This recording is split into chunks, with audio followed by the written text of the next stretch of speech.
Wow! ఇన్నిగనం colourful క్లేసా? ఇన్నిగనం colourful క్లేస్ ఉన్నప్పుడు మనం ఖచ్చితంగా ఏదో ఒక ఆర్ట్ అండ్ క్రాఫ్ట్ చేద్దాము. దీంతోటి ఈరోజు నేను మీకు ఒక సీక్రెట్ చెప్పనా? ఈరోజు మా పేరెంట్స్ అయితే ఇంట్లో లేరు. మా మమ్మీ, డ్యాడీ ఇద్దరు కూడా బయటకెళ్లారు. వాళ్ళొచ్చేలోపు మనం ఫటాఫట్ ఏదో ఒక ఐటెమ్ అయితే చేద్దాము. ఈ అన్నిట్లో ఏం చేద్దాము? మేబీ చూద్దాం. ఈ అన్నిట్లో మీ ఫేవరెట్ కలర్ ఏంటి? నా కలర్ వచ్చేసి నాకు అన్ని కలర్ఫుల్స్గానే కనిపిస్తున్నాయి. ఈ రెడ్ ఉంది, వైట్ ఉంది, బ్లాక్ కూడా ఉంది. ఈ అన్నీ కూడా కలర్ఫుల్ కలర్సే. ఈ అన్నిట్లో మీ ఫేవరెట్ కలర్ ఏంటో చెప్పండి. ఇంతకీ ఇప్పుడు మనం ఏం చేద్దాము? మనకి క్లే చేయడానికి స్టిక్స్ కూడా ఉన్నాయి. ఈ స్టిక్స్ని మనం యూజ్ చేసి ఇంకా ఈజీగా మన క్రాఫ్ట్ వర్క్ని చేసుకోవచ్చు. ఈ అన్ని కలర్స్లో మీ ఫేవరెట్ కలర్ ఏంటో కామెంట్ చేసి చెప్పండి. ఈ కలర్ఫుల్ క్లేస్ తోటి ఈరోజు మనం ఏం చేద్దాం? మేబీ ఒక ఫ్లవర్ చేద్దాం. ఫ్లవర్ చేయడానికి నేను చూస్ చేసే కలర్ ఏంటో తెలుసా? పింక్. ఆఫ్ కోర్స్ పింక్ ఫ్లవరే బాగుంటుంది కాబట్టి మరి పింక్తో బ్లూ చేయనా లేదా వైట్ చేయనా? ఓకే, ఈరోజు మటుకి పింక్ ఇంకా వైట్ తీసుకుందాం. పింక్ ఇంకా వైట్ తోటి ఒక ఫ్లవర్ అయితే చేయడానికి ట్రై చేద్దాము. మీరు ముందు ఎప్పుడన్నా చేశారా? క్లే తోటి ఏదైనా ఫ్లవర్ అన్నా ఏదైనా ఒక మంచి ఐటమ్? నాకైతే ఇదే ఫస్ట్ టైము. నాకు రాదు, కానీ నేను ట్రై చేద్దాం అనుకుంటున్నా.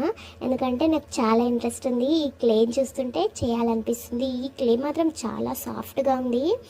చూస్తున్నారు కదా, ఎంతో సాఫ్ట్గా ఉంది. దీంతో అయితే ఏదైనా చేయొచ్చని అనిపిస్తుంది, కానీ నేను ఖచ్చితంగా ట్రై చేస్తాను. ఇప్పుడు ఈ ఫ్లవర్ని రౌండ్ చేసి ఫస్ట్ అయితే ఒక బాల్ తయారు చేద్దాము. ఇది middle part of the flower లాగా పెట్టడానికి సర్కిల్ చేసి దీన్ని పక్కన పెట్టేద్దాం. ఆ తర్వాత వైట్ కలర్ క్లేని మనం తీసుకుందాం. వైట్ కలర్ క్లేని కూడా ఓపెన్ చేద్దాము. ఈ ప్యాకెట్ బాగా గట్టిగా ఉన్నట్టుంది, రావట్లేదే. కానీ ఎలానో ఓపెన్ చేయాల్సిందే కాబట్టి నేను ఖచ్చితంగా ఓపెన్ చేసి తీరుతాను. దీన్ని మొత్తం క్లేని బయటకైతే తీద్దాం. వావ్, ఇది కూడా చాలా సాఫ్ట్గా ఉంది. ఈ సాఫ్ట్ క్లే తోటి మనము మళ్ళీ పెటల్స్ తయారు చేద్దాము. అంటే ఫ్లవర్కి చుట్టూరు పెటల్స్ ఉంటాయి కదా, ఇది నేను వైట్ కలర్తో చేద్దాం అనుకుంటున్నా. ఈ వైట్ కలర్ క్లేని ఫస్ట్ అయితే మొత్తం బయటకు తీద్దాము. ఈ కవర్కే మొత్తం అతుక్కుపోతుంది కదా, పర్లేదు, అయినా కూడా మొత్తం తీసి ఇప్పుడు దీన్ని వైట్ క్లేని మనం ఈక్వల్గా స్ప్రెడ్ చేద్దాము. కింద ఫ్లోర్ మీద పెట్టి రోల్ చేస్తే ఈక్వల్గా స్ప్రెడ్ అయిపోతుంది. ఈక్వల్గా స్ప్రెడ్ అయిన తర్వాత మనం ఈ స్టిక్ ఉంది కదా, దాన్ని తీసుకొని దీన్ని ఈక్వల్గా కట్ చేద్దాము. ఎందుకంటే ఈక్వల్ సైజ్ ఉంటే మనకి పెటల్స్ అనేవి పర్ఫెక్ట్గా వస్తాయి.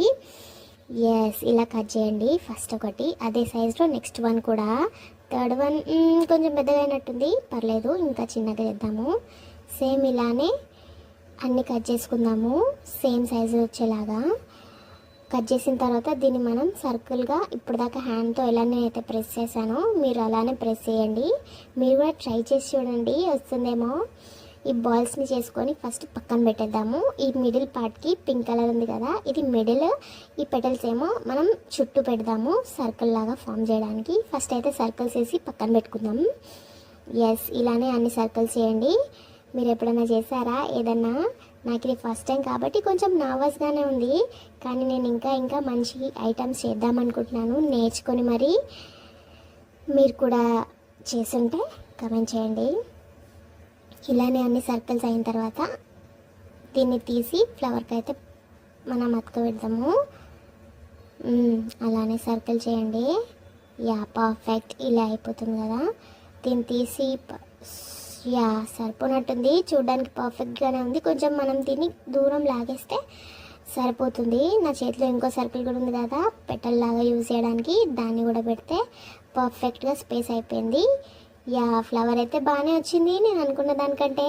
నేను ముందైతే ఎప్పుడు చేయలేదు, ఇదే నా ఫస్ట్ ట్రైయే ఎంత బాగా వచ్చిందంటే పర్లేదు, చెయ్యొచ్చు నేను, నాకు ఆ రైట్స్ ఉందని అనిపిస్తుంది. ఈ ఫ్లవర్ కొంచెం బేసిక్గా ఉంది కాబట్టి దీనికి మనం ఒక స్టిక్ తీసుకొని టెక్స్చర్ని అయితే వేయడానికి ట్రై చేద్దాం. ఒక స్టిక్ తీసుకొని దీనికి చిన్నగా లైన్స్ లాగా పెట్టడానికి ట్రై చేద్దాం పెటల్స్కి, సో దట్ ఇంకొంచెం ఆ ఫ్లవర్ లుక్ అనేది కొంచెం ఎన్హాన్స్ అవుతుంది. ఎస్, అలా మీరు కూడా పెట్టండి.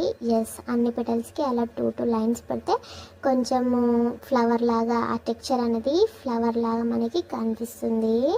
మధ్యలో కూడా మిడిల్ పార్ట్ పింక్ కలర్ క్లేకి సర్కిల్ లాగా డాట్ పెడదాము. అలానే సర్కిల్గా దాని చుట్టూరు డాట్స్ పెట్టేస్తే కనిపిస్తుంది కదా మంచి ఫ్లవర్ లాగా. యాస్, ఫ్లవర్ అయితే రెడీ అయిపోయింది. మరి ఉట్టి ఫ్లవర్ ఉంటే ఎలా, దీనికి స్టెమ్ కూడా ఉండాలి కదా. స్టెమ్ కోసం నేనైతే గ్రీన్ కలర్ని తీసుకుంటా. అఫ్ కోర్స్ గ్రీనే ఉంటుంది కదా. దీన్ని ఓపెన్ చేద్దాము. మనం కొంచెం గ్లే సరిపోతుంది కాబట్టి కొంచెమే తీసుకుందాం. స్టెమ్కి కొంచెం గ్రీన్ కలర్ని తీసుకొని దాన్ని కూడా ఈవెన్గా స్ప్రెడ్ చేయండి. కింద పెట్టి స్ప్రెడ్ చేసిన తర్వాత స్టెమ్ లాగా అతకబెట్టిద్దాము. ఎస్, అలా పెట్టి కింద పెడితే బాగుంటుంది అనుకుంటా. యా, స్టెమ్ అయితే అయిపోయింది కదా. ఇప్పుడు మనం దానికి ఒక పెటల్ని కూడా పెడతాము. ఈ క్లే ఇప్పుడు సాఫ్ట్గా ఉంది కానీ ఇది ఎయిర్ డ్రై క్లే. మీరు కనుక దీన్ని ఒక 1 అవర్ పాటు బయట అలానే వదిలేసారంటే ఈ క్లే అనేది గట్టిగా అయిపోతుంది. ఎస్, ఇప్పుడు చూడండి పెటల్ కూడా రెడీ. పెటల్ కూడా మనం స్టిక్ తీసుకొని కొంచెం టెక్స్చర్ని ఇచ్చేద్దాం. ఇచ్చిన తర్వాత దాన్ని ఎస్ స్టెమ్కి స్టిక్ చేస్తే ఫ్లవర్ రెడీ. ఇది మీరు అలానే బయట వదిలేయండి. వావ్, రెడీ అయిపోయింది కదా. దీన్ని కొంచెం సేపు వదిలేస్తే అది గట్టిగా అయిపోతుంది. ఇప్పుడు సాఫ్ట్గా ఉంది కానీ కొంచెం సేపు అయిపోతే మనం ఫ్లవర్ని అలా చేతిలో పట్టుకోవచ్చు.